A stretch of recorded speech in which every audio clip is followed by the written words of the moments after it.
Hi everyone, this is Mary Alice Hudson. My goal was to explore applied learning in STEM education. What I discovered is there's not a lot of peer-reviewed literature related to the intersection of these two topics. This is surprising because STEM education is about using the integrated concepts of STEM, technology, engineering, and mathematics to solve problems and to do things. In my opinion, STEM education is a perfect fit for applied learning.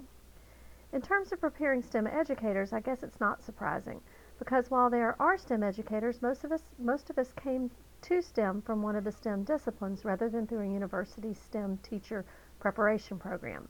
Despite this, I decided to persist because I value STEM and STEM education, and I think university-trained STEM teachers should exist. My thinking is that the education of STEM educators hasn't quite caught up with the agreed-upon need. So the short version is, there's not a lot of literature at the intersection of STEM and applied learning, but I've tried to integrate what I found into a STEM teacher education framework. Researchers in Singapore, where there are specialized STEM schools but no STEM teacher education programs, examined the need for increased focus on STEM education in pre-service teacher education programs. Current STEM teachers were trained in generic teacher-centered teacher preparation programs. However, teaching STEM in specialized STEM schools requires teachers to utilize applied learning, which is a very different and student-centered approach. The authors describe the STEM schools as an environment where conceptual understandings and the teaching of knowledge and skills are cultivated through cognitively demanding hands-on applications set in authentic, real-life situations. This is exactly the way STEM education should be, but according to the authors, it's a difficult undertaking for teachers whose education programs were theoretically oriented. Rather than changing teacher education programs, the authors suggest the need for additional research and in-service training. Despite their limited answers, the author's initial question is bold. Should there be a teacher education program specifically for specialized STEM teachers? This is a question that should be asked around the world. If STEM is the future, we should be preparing teachers to prepare students for that future. My other articles related to higher education preparing graduates for STEM fields rather than to teaching STEM, but they hold a number of ideas that could be integrated into the field of STEM education. In Innovation in the Heartland, John Bordeaux, president of Wichita State University, writes of the university's focus on delivering higher education grounded in applied learning through internships, mentorships, and apprenticeships focused on STEM. Their goal is to improve student and community outcomes and combat the problem of out-migration, which is educated workers leaving the area.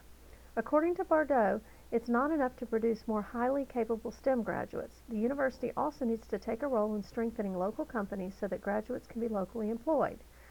The university's use of an applied apprenticeship model was found to benefit student learning, increase student value to employers, and result in graduate retention in the Wichita area.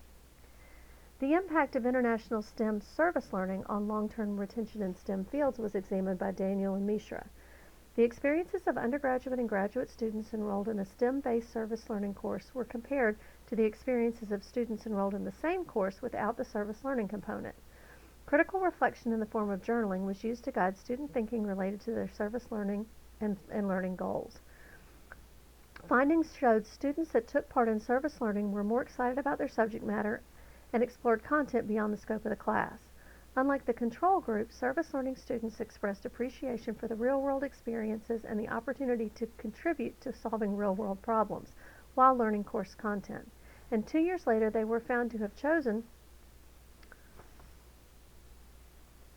to pursue a STEM career, which they reported to be a result of their first-hand experience of integrating science with community. These findings strongly support the inclusion of international service learning in the university education of students in STEM fields. The final article I'd like to share discusses STEM and CTE, which is career and technical education. CTE includes programs that specialize in skilled trades and career preparation, and has long embraced the use of applied learning experiences to prepare students for the STEM workforce. According to this article, a large number of students who enter colleges are underprepared in mathematics. The author described a virtual simulation designed to simulate a business startup that can be used to provide safe experiential learning within the classroom. The simulator creates an applied learning opportunity which allows students to move beyond a math textbook and apply their learning in real-world contexts within the safe confines of the classroom. The goal is to use integrated STEM, CTE, and applied learning to close the skill gap and prepare students for the STEM workforce.